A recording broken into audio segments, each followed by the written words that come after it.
ఇంట్లోనే చక్కగా మంచి పిజ్జా రెడీ చేసుకోవచ్చండి మంచిగా బ్రెడ్స్‌తో. సో, ఫస్ట్ కార్నర్స్ అయితే మొత్తం కట్ చేసేయండి నీట్‌గా నేను చూపించే విధంగా. సో, కట్ చేస్తే ఇలా ఉంటుంది.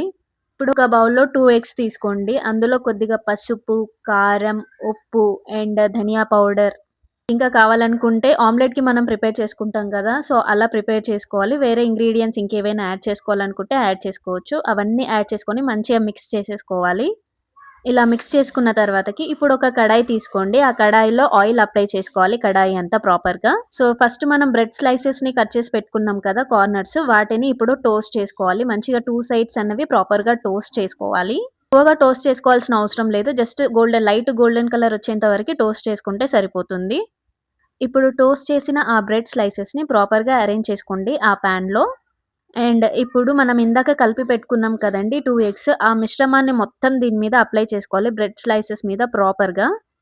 ఆల్ బ్రెడ్స్ మీద మంచిగా ఈవెన్‌గా స్ప్రెడ్ అయ్యేలాగా మంచిగా స్ప్రెడ్ చేసుకోవాలి. ఇప్పుడు దీని మీద చిన్న చిన్న ముక్కలుగా కట్ చేసుకున్న ఆనియన్స్ అండ్ టమాటోస్ అండ్ పచ్చిమిర్చి అండ్ చీజ్ వీటన్నిటిని వేసుకోవాలి పైన.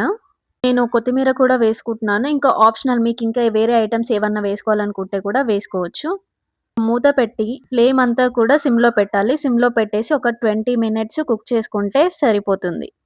సో, వేడి వేడిగా హోమ్‌మేడ్ పిజ్జా రెడీ. ఇలాంటి మరిన్ని వీడియోస్ కోసం ఏం చేయాలండి మన ఛానెల్‌నైతే సబ్స్క్రైబ్ చేసుకోండి. Thank you for watching.